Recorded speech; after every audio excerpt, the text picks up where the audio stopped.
Bienvenue sur Gagner son divorce, le podcast pour les hommes qui veulent garder la tête haute, traverser l'épreuve et reconstruire leur vie après un divorce.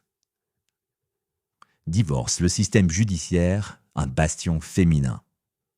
Quand tu mets un pied dans un tribunal pour ton divorce, oublie immédiatement l'idée d'une justice neutre. La réalité est simple, tu entres dans un univers massivement féminisé, pro-maman et idéologiquement orienté. Et ça, tu dois le savoir avant de jouer ta première carte. Parce que ton avenir d'homme et surtout ton rôle de père sont en jeu. Une justice massivement féminisée. Les chiffres parlent d'eux-mêmes. En France, 70% des juges sont des femmes. Et en première instance, là où siègent les juges aux affaires familiales, on monte à 72%. Ça veut dire quoi ?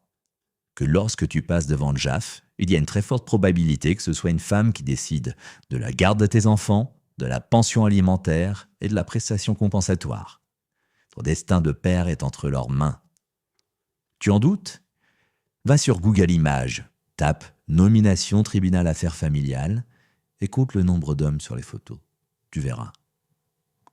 Un biais structurel pro-maman. Une étude du juriste Ambroise Debussy basée sur 500 décisions est claire.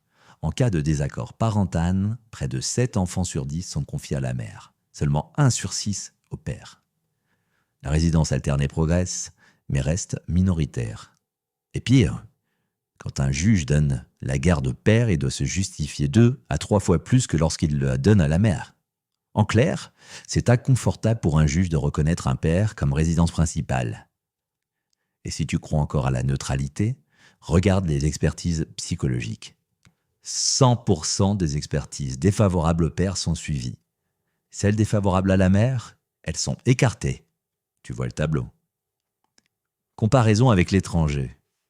En France, la résidence alternée reste l'exception.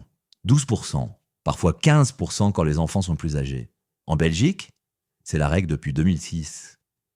En Suède ou en Norvège, c'est devenu la norme sociale et juridique. Ici, si tu es un père, tu pars avec un handicap dès le départ.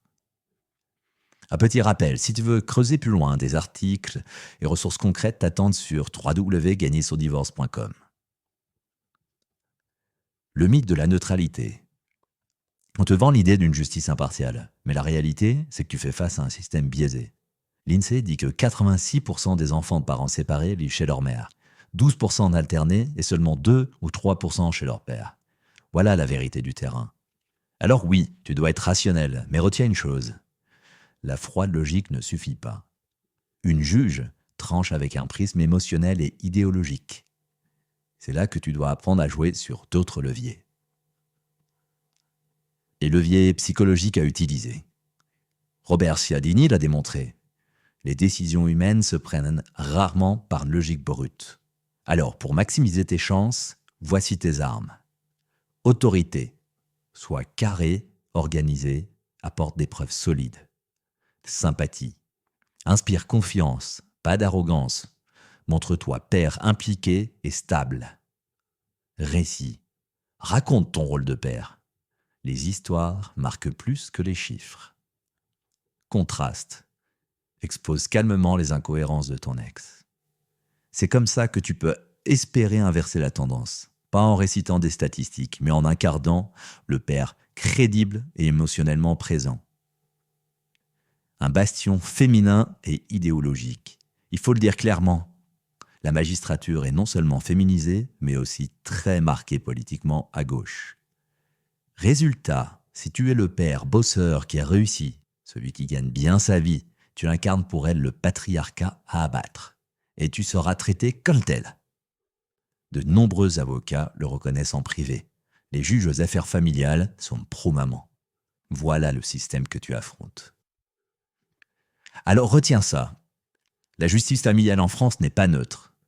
Si tu crois au mythe de l'impartialité, tu vas te faire broyer. Mais si tu comprends le terrain, féminisé, pro-maman, orienté émotionnellement, alors tu peux adapter ta stratégie, garder une chance et surtout ne pas subir ton divorce. Tu veux aller plus loin ? Retrouve mes e-books et coaching personnalisés sur www.gagnersondivorce.com. À bientôt pour un autre épisode.